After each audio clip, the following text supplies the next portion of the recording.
할렐루야. 오늘은 대림절 세 번째 주일입니다. 그래서 보시는 바와 같이 앞에 초를 이렇게 3개 불을 붙였습니다. 사람들이 이 초에 이름들을 나중에 붙였습니다. 첫 번째 대림절 초는 1개의 불을 붙이면서 그 초의 이름을 소망의 초다, 기다림의 초다, 제일 짙은 보라색을 지칭합니다. 그 다음 연한 초에다가는 대림절 2번째 주일날 불을 붙이면서 회개와 평화의 초다, 이렇게 이름을 붙여놓습니다. 오늘은 3번째 초에다가는 바로 사랑과 나눔의 초다, 이렇게 의미를 붙여놓습니다. 여러분들 또 주보의 삽지에다가도 기아 대책과 우리가 연계해서 우리 지역 주민들에게 또 소외된 이웃들에게 성탄의 기쁨을 우리만 누리지 말고 담장을 넘겨서 그 은혜와 사랑이 좀 흘러가게 하자. 그래서 기아대책에서 대기업의 후원들을 한 15만 원 정도 상당의 선물들을 이미 상자에 모아놨습니다. 그리고 교회들이 한 상자당 한 5만 원 정도씩 같이 협찬을 해서 18만 원 정도의 상당의 그런 생활 필수품들을 소외된 이웃들에게 우리 주민센터를 통하여서 전달을 합니다. 거기에는 교회 이름도 같이 새겨져서 조용히 나눠 드리는데요. 정말 사랑과 나눔의 이 한 주간 동안에 이 일들을 우리가 만들어서 제작해서 나눠주려고 합니다. 우리 성도들에게 좀 나눠드렸는데 어렵고 힘들 때이지만 그 은혜와 사랑을 함께 흘려보내는 그런 마음으로 함께 이번 주 다음 주에 동참하시면 감사하겠습니다. 또 4번째 주의 초의 이름은 바로 만남과 화해의 초라고 합니다. 그리고 성탄절, 막상 성탄절 날에는 하얀색 초에다가 또 불을 밝히면서 그것은 바로 그리스도의 탄생을 의미하는 그러한 초. 이 5개의 여러 가지 색깔로 이렇게 불을 붙여서 대림절을 보냅니다. 그런데요, 진짜 중요한 것은요, 초의 색깔이 아닙니다. 진짜 중요한 것은 빛입니다. 빛을 한 주 한 주 초 하나하나 더 밝히면서 이렇게 불이 더 밝아지는 모습을 보면서 우리 주님 가까이 오심을 우리가 기억하는 것이죠. 또한 주님이 이 땅에 오심으로 말미암아 이 땅이 점점 더 밝아지게 되는 것, 이것을 빛이 의미하고 상징하고 있는 것입니다. 그래서 오늘 제목은 빛으로 오신 예수님이라고 하는 제아의 말씀으로 함께 말씀을 나눌까 합니다. 예수님은 이 땅의 어두움을 밝히기 위하여서 오셨습니다. 주님은 자신에 대해서 분명한 자아 정체성을 가지고 계셨습니다. 요한복음을 읽다 보면 헬라어로 에고 에이미, 나는 무엇이다, 나는 누구이다, 이 말이 7번 나옵니다. 예수님께서 자기 자신에 대해서 계시해 주신 것이죠. 예수님은 뭐라고 계시하셨습니까? 나는 생명의 떡이다. 오늘 말씀처럼 나는 세상의 빛이다. 나는 양의 문이다. 나를 통과하지 않고는 아버지께로 갈 수 없다. 말씀하셨습니다. 나는 선한 목자다. 나는 부활이요 생명이다. 그리고 나는 길이요 진리요 생명이다. 또 요한복음 15장에서는 여러분들 잘 아시다시피 나는 참 포도나무다, 이렇게 말씀해 주셨습니다. 그 중에 나는 세상의 빛이다, 나는 생명의 빛이다, 이렇게 말씀하신 이 주제로 예수님이 이 땅에 빛으로 오신 그 이유와 그 목적 3가지, 무엇을 밝히기 위하여서 이 땅에 빛으로 오셨는지를 함께 말씀을 통하여서 상고해보는 시간을 갖고자 합니다. 우리 주님은 빛으로 오셨는데 무엇을 밝히기 위해서 오셨냐면, 첫째로 어두움을 몰아내고 죄악을 드러내기 위하여서 빛으로 오셨다라고 하는 사실입니다. 요한복음 1장 9절에서 12절까지 말씀에도 보면 예수님이 참 빛으로 이 땅에 오셨다 말씀하고 있습니다. 요한복음 1장 9절에서 11절까지만 제가 한번 읽어보겠습니다. 참 빛 곧 세상에 와서 각 사람에게 비추는 빛이 있었나니 그가 세상에 계셨으며 세상은 그로 말미암아 지은 바 되었으되 세상이 그를 알지 못하였고 자기 땅에 오매 자기 백성이 영접하지 아니하였으나. 그러나 우리가 12절 잘 알죠? 영접하는 자, 곧 그 이름을 믿는 자들에게는 하나님의 자녀가 되는 권세를 주셨다라고 말씀하고 있습니다. 그렇습니다. 주님은 세상을 밝히는 참 빛으로 오셨는데 세상이 그를 알아보지 못합니다. 자기 백성이 오히려 그를 영접하지 아니합니다. 왜 그럴까요? 왜 그럴까요? 우리 주님께서는 세상을 밝히러 오셨고 구원의 빛, 생명의 빛을 우리에게 보여주시기 위해, 비춰주기 위해서 오셨는데 왜 사람들은 앞다투어 그 주님을 영접하지 못하고 알아보지도 못하고 있는 이유가 무엇일까요? 예수님이 빛으로 오신 그 이유가 바로 우리의 죄악을 밝히 드러내기 위하여서 오셨기 때문에 그렇습니다. 누가복음에 보면 의롭고 경건한 사람, 주님의 메시아 되심을 믿고 오심을 기다렸던 경건한 의로운 사람 시므온이 나옵니다.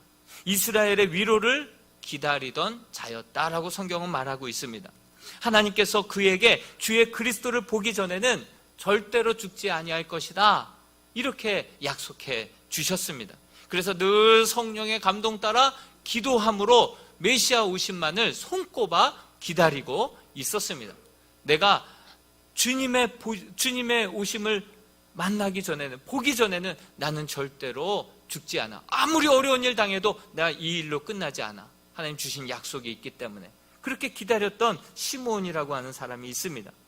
근데 성령의 감동 따라 그날따라 성전에 들어갔는데 바로 예수의 아버지 어머니 요셉과 마리아가 정결 예식을 지키기 위하여서 마침 날이 되어서 성전에 아기를 안고 들어온 것이죠. 그리고 그 순간 직감적으로 성령의 감동으로 그분이 약속하셨던 메시아다라고 하는 사실을 알아보게 됩니다. 그리고 그 아이를 바라보면서 이렇게 외칩니다. 누가복음 2장 30절과 32절의 말씀을 같이 한번 읽어보겠습니다. 시작. 내 눈이 주의 구원을 보았사오니 이는 만민 앞에 예비하신 것이요 이방을 비추는 빛이요 주의 백성 이스라엘의 영광이니이다 하니. 그렇습니다. 하나님께서 약속하신 대로, 하나님께서 말씀하신 대로 이 아이는 과연 이방을 비추는 빛이요 이스라엘의 영광이로군요 하면서 감격해하면서 그 아이를 바라보고 있습니다. 그렇지만 그를 향하여서 빛이라고 말씀하신 그 이유에 대해서 35절에 이 시므온은 이렇게 설명하고 있습니다. 35절도 같이 한번 읽어볼까요? 시작. 또 칼이 내 마음을 찌르듯 하리니 이는 여러 사람의 마음의 생각을 드러내려 함이니라 하더라.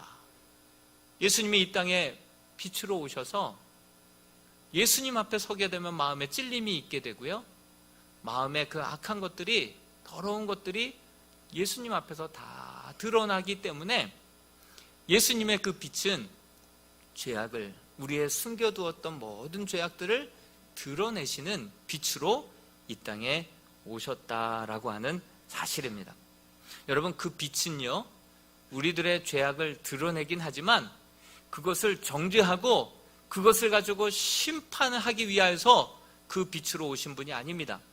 빛으로 우리의 죄악을 들추어내심으로 말미암아 생각보다 내가 죄인이구나, 내가 의롭게 설 수가 없구나, 이대로 살다가는 내가 지옥 갈 수밖에 없구나, 그 죄악을 깨닫고 어찌할꼬, 이제 어떻게 해야 될까, 우리 죄를 위하여서 대신 죽으시고 다시금 부활하셨다라고 하시는 예수 그리스도 앞에 나가면 내 죄가 사함을 받을까, 그렇게 두 손 들고 주 앞에 나오게 하시사 다시 한번 인쳐주시고 용서해 주시고 하나님의 자녀가 되어서 이제 죄를 멈추고 빛 가운데 걸어가게 하기 위하여서 예수님은 이 세상에 빛으로 오셨기에 그 빛을 또 다른 말로 생명의 빛이라고 말씀하시는 이유가 바로 여기에 있는 것입니다.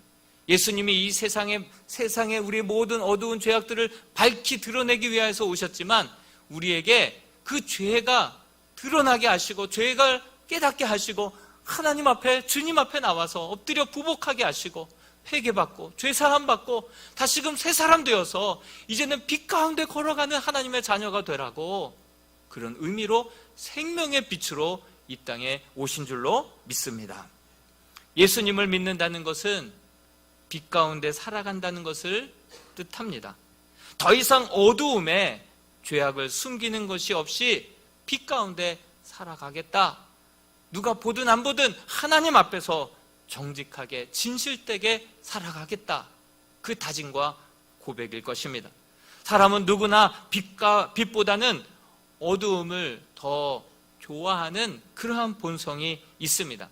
아담과 하와가 하나님 앞에 선악과를 따먹지 말라고 했는데도 불구하고 따먹은 이후에 그의 행동은 어땠습니까?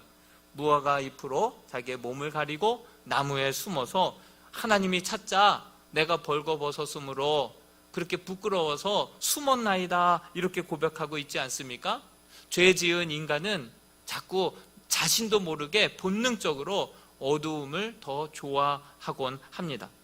사람들이 빛이 비추이면 막 환호성을 지르고 좋아할 것 같지만 막상 어두운 방에 불을 딱 켜면 눈부시다고 하면서 얼른 불을 꺼버리는 게 우리 죄인된 인간의 모습입니다. 어렸을 때 집안에 바퀴벌레가 있었던 적이 있지 않습니까? 이도 막 있었을 때가 있지 않습니까? 불을 딱 켜면 바퀴벌레들이 막 해서 어두운 곳으로 막 들어가듯이 우리 죄된 인간은요 암암리에 어두움을 더 좋아하는 것을 보게 됩니다. 이 LED 스크린 저를 조금만 더 멀리 잡아주시겠습니까? 조금만 더 줌 아웃을 해주셔서 이렇게 LED 스크린이 바뀌니까요 얼굴에 있는 잡티가 다 보이는 거예요. 밝아지면요 사람들이 막 환호성도 지르지만 얼굴에 점이 이렇게 많았나? 잡티가 막 보이기 시작하는 거예요. 제가 지난주에 예배 후에 비비크림을 선물로 받았습니다. 그 선물을 주신 분이 이 예배 가운데 있습니다. 너무 격하게 표현하는 분이 바로 그분입니다. 밝아지면요 우리가 더 좋아할 것 같지만요 오히려 비비크림을 바르게 되고요 점을 가리게 되고요 어두운 부분들을 이렇게 감추고 그렇게 서게 됩니다. 사실 오늘 여러분들이 정말 최고의 옷을 입고 또 화장을 하고 이렇게 왔지만 이 모든 것들이 어떻게 보면 하나님 앞에서 다 죄 감추는 기술이 아닐까 생각을 해보게 됩니다. 비비크림으로 감추고 교양으로 감추고 또한 사치로 어떤 사람은 학벌로 우리들의 정말 은밀한 모든 죄악들을 감추며 치장하며 덮고 그렇게 아닌 양 괜찮은 사람인 양 살아가는 것이 오늘날의 우리들의 모습이 아닌가 생각이 듭니다. 바리새인들이 예수님을 죽이려고 한 이유도 바로 여기에 있습니다. 예수님이 빛이시기 때문에 그렇습니다. 예수님 앞에만 서면 그 속에 다 있는 것들이 드러나게 되는 것이죠. 한번 말씀을 볼까요? 마태복음 23장 26절에서 28절 바리새인이 예수님 앞에 섰다가 어떤 이야기를 듣는가? 같이 한번 읽어보겠습니다. 26절부터입니다. 시작. 눈먼 바리새인이여 너는 먼저 안을 깨끗이 하라. 그리하면 겉도 깨끗하리라. 화 있을진저 외식하는 서기관들과 바리새인들이여 회칠한 무덤 같으니 겉으로는 아름답게 보이나 그 안에는 죽은 사람의 뼈와 모든 더러운 것이 가득하도다. 이와 같이 너희도 겉으로는 사람에게 옳게 보이되 안으로는 외식과 불법이 가득하도다. 그렇습니다. 사람에게 숨겨져 있는 죄를 드러내면 사람들에게서는 누구나 이런 두 가지 반응이 나오게 됩니다. 주님, 저는 죄인입니다. 저를 떠나소서. 나를 죽여주십시옵소서. 그렇게 회개하는 사람들이 있습니다. 이사야 선지자도 이제 우리가 어찌할까? 화로다 나요. 망하게 되었도다. 그렇게 고백하면서 그렇게 자기 죄를 깨닫고 정말 하나님 앞에 납작 부복하고 엎드려서 나는 죄인입니다. 나를 떠나소서. 주여 나의 죄를 용서해 주옵소서. 그렇게 자기 자신의 죄를 있는 그대로 솔직하게 고백하고 몰랐던 죄, 생각보다 악했던 죄, 생각보다 그만했던 죄악들을 주님 앞에 뉘우치고 어찌할꼬 가슴을 찢으며 하나님 앞에 부복하여 엎드려서 나의 죄악을 용서해 달라고 그렇게 주님 앞에 납작 엎드리는 사람들이 있습니다. 사도 바울도 그랬습니다. 디모데전서 1장 13절에 바울은 이렇게 고백을 하고 있습니다. 이 고백 같이 한번 읽어볼까요? 시작.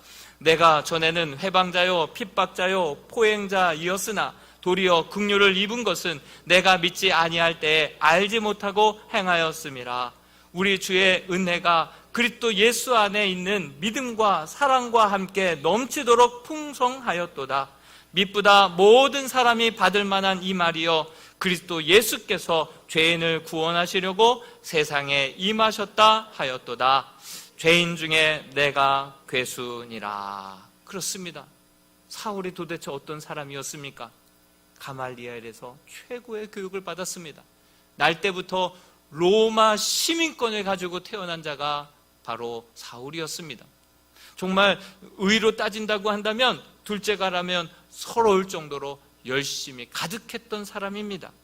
그렇게 의기양양했던 그가 자기의 의에 북받쳐서 자기가 생각하기에 예수 믿는 것들 다 잡아 죽인다라고 그런 마음을 가지고 다메섹으로 가다가 다메섹 도상에서 빛 가운데 예수 그리스도를 만나게 됩니다. 그리고 충격을 받습니다. 내가 의로운 줄 알았는데 내가 그 예수를 믿는 사람들을 핍박하고 예수를 조롱했던 자기 자신의 죄가 얼마나 컸는지, 자기 자신을 나는 회방자요 핍박자요 포행자라고, 죄수 중에 괴수 죄인이라고, 죽을 죄인이라고 이렇게 자신을 고백하고 있습니다. 여러분, 우리는 우리 자신을 잘 모릅니다. 생각보다 괜찮은 사람처럼 감추고 살면서도 진짜 그 모습이 내 모습인 줄 알고 착각하고 살아갈 때가 많습니다. 그러나 주님께서 빛을 비춰주셔야지만 우리가 얼마나 죄인이고 내 의로는 구원받을 수 없는 죽을 수밖에 없는 죄인임을 비로소 깨닫게 되는 것입니다. 여러분, 또 한 가지의 반응이 무엇입니까? 우리의 죄를 드러내실 때 또 하나의 반응은 바로 바리새인과 같은 그러한 반응입니다. 너 죄인이야 할 때 오히려 어디서 감히 하면서 돌을 들어서 오히려 던지려고 하는, 나를 죽여주시옵소서가 아니라 돌을 들어 저자를 돌로 쳐 죽여라. 그래서 바리새인들, 서기관들, 또 나름 자기 의로 살기도 죽기도 했던 사람들이 오히려 예수 그리스도를 십자가에 못 박아 죽이는 일들이 일어나게 된 거 아니겠습니까? 여러분, 우리도 똑같습니다. 우리도 겉을 꾸미고 사는데 선수들 아닙니까? 그런데 예수 앞에 나오면 모든 죄가 다 드러나게 됩니다. 이제는 숨길 수가 없습니다. 드러나는 삶을 살 각오를 해야 예수를 믿는 것입니다. 주님을 영접하고도 어둠 속에 숨어서 은밀한 것을 즐기고 겉과 속이 다르게 살다 보면 하나님께서는 그 모든 은밀한 중에 지었던 죄악들을 한순간 백주대낮에 드러낼 것이다 라고 말씀하고 있습니다. 디모데후서 3장 5절 말씀에도 바울은 디모데에게 경건의 모양은 있으나 경건의 능력을 부인하는 자들에게서 너는 돌아서라 이렇게 말씀하십니다. 그러면서 이 어리석음이 드러나게 될 것이다 라고 말씀해 주셨습니다. 우리가 잘 아는 시편 1편 4절 말씀에도 보면 악인들에 대해서 성경은 이렇게 말합니다. 악인들은 그렇지 아니하며 오직 바람에 나는 겨와 같도다. 겨로 그 모든 악과 죄악들을 살짝 덮어놓지만 훅 불어버리시면 한순간에 그 모든 죄악들이 세상 온 천하에 드러나게 되는 것입니다. 그러므로 우리가 예수 앞에 나와서 우리의 죄와 우리의 허물들을 온전히 다 들춰내고 나는 죄인입니다 라고 고백하게 되면 예수님께서 그 빛으로 죄를 드러내시는 목적은 우리를 심판하고 정죄하기 위함이 아니라 죄를 멈추게 하시고 그 죄를 씻어주시고 다시금 이제 하나님의 자녀가 되어서 빛 가운데 거룩하고 신실하고 정직한 자로 살아가게 하기 위하여서 우리 주님이 비춰주시는 빛은 생명의 빛으로 우리에게 비춰주신다라고 하는 사실이죠. 그러나 그것을 주님 앞에 드러내지 않고 그렇게 은밀한 중에 살아가다 보면 어느 순간 백주대낮에 드러나게 될 것이고, 또한 그것이 죽어서 드러나게 되면 그것은 바깥 어두운 곳에 쫓겨내와서 이제 슬피 울며 이를 갈아도 후회해도 소용없는 그러한 심판과 멸망의 그러한 날이 오게 된다라고 하는 사실이죠. 우리가 예수 앞에 나와서 어떤 죄든 주님 앞에 내려놓게 되면 주님께서는 다시 시작할 수 있는 은혜를 주시는 분이 우리 주님인 줄로 믿습니다. 여러분, 예수님으로 인하여서 내가 어떤 사람인지를 알아야 합니다. 모르고 살아가는 사람들이 많고 모른 척 지내는 사람들이 너무나도 많습니다. 그렇지만 생각보다 내가 얼마나 죄인인지를 우리는 알고 깨달아야 됩니다. 그러기 위해서는 빛 대신 예수 그리스도를 온전히 영접할 때만이 진짜 내가 얼마나 죄인인지를 다시 한번 보게 되고 깨닫게 되는 것입니다. 내가 어떤 줄 모르면 십자가도 필요 없습니다. 내가 얼마나 죄인인지를 깨닫지 못하면 나를 대신해서 죽으시고 부활하신 예수 그리스도도 그의 십자가도 나에겐 필요가 없습니다. 그분 앞에 손들고 나올 이유도 없습니다. 여러분, 죄에 대해서 절망하지 않는 자는 절대로 의를 소망할 수 없습니다. 예수 그리스도를 필요로 할 수 없습니다. 예수 그리스도의 십자가 앞에 나올 수가 없는 것입니다. 예수님은 이 세상에 빛으로 오셨습니다. 우리를 멸망시키려고 하심이 아니라 우리를 구원하기 위하여서 오셨다는 사실을 기억할 수 있기를 바랍니다. 어디 한번 과연 그런가 볼까요? 요한복음 우리가 8장 12절 이하부터 읽었죠? 그 앞에 부분에 어떤 이야기가 나옵니까? 간음하다가 현장에서 붙잡힌 여인이 나옵니다. 늘 숨어서 음란한 죄를 계속해서 탐닉하고 즐겨 했겠죠. 이것이 어느 순간 호리병처럼 차고 하나님이 경고를 주셨을 것입니다. 그 마음에 불편함을 주셨을 것입니다. 그럼에도 불구하고 회개하지 않자 한순간 그 현행범으로 붙잡혀서 옷도 제대로 입지 못한 채 그렇게 사람들 앞에 끌려오게 되었습니다. 그제서야 그 죄악이 은밀한 중에 쾌락을 즐기고 그렇게 그 안에 즐거움을 맛봤던 그러한 죄악이 정말 한두 사람이 아니라 여러 사람 앞에 드러나자 이제는 그 죄가 이렇게 수치스러운지, 이렇게 얼굴을 들고 다닐 수도 없게 만들 이런 심각한 죄였는지를 그때서야 비로소 깨닫게 됩니다. 그리고 다행히 주님 앞에 엎드려져 있습니다. 주님은 뭐라고 말씀하십니까? 너희 중에 죄 없는 자가 돌로 쳐라. 그러자 혈기왕성하고 예수님을 시험하기 위해서 그렇게 씩씩대면서 모였던 사람들이 하나둘씩 돌을 다 내려놓고 떠나기 시작합니다. 이제 남은 분은 예수 그리스도밖에 없었습니다. 예수님이 뭐라고 말씀하십니까? 나도 너를 정죄하지 않으니 가서 다시는 죄를 짓지 말라. 이렇게 말씀하시면서 그의 상처, 그의 죄 모든 것들을 용서해 주시고 다시 시작하게 하시되 그 누구보다도 거룩한 여인으로 살아가도록 그의 인생을 새롭게 해 주시지 않았습니까? 이것이 바로 우리 주님께서 이 땅 가운데 생명의 빛으로 우리를 생명으로 죄악을 멈추게 하시고 다시금 하나님의 자녀가 되어서 빛 가운데 걸어가는 주의 자녀로 만들어주시는 세상의 빛으로 오신 예수님의 사명인 줄로 믿습니다. 둘째로 예수님이 이 땅에 빛으로 오심은 우리로 하여금 인생 어디서 와서 어디로 가는지를 알게 해주기 위하여서 우리의 어두운 인생을 밝혀주기 위하여서 오셨다라고 하는 사실이죠. 우리 요한복음 8장 14절 말씀을 같이 한번 읽어보겠습니다. 시작. 예수께서 대답하여 이르시되 내가 나를 위하여 증언하여도 내 증언이 참되니 나는 내가 어디서 오며 어디로 가는 것을 알거니와 너희는 내가 어디서 오며 어디로 가는 것을 알지 못하느니라.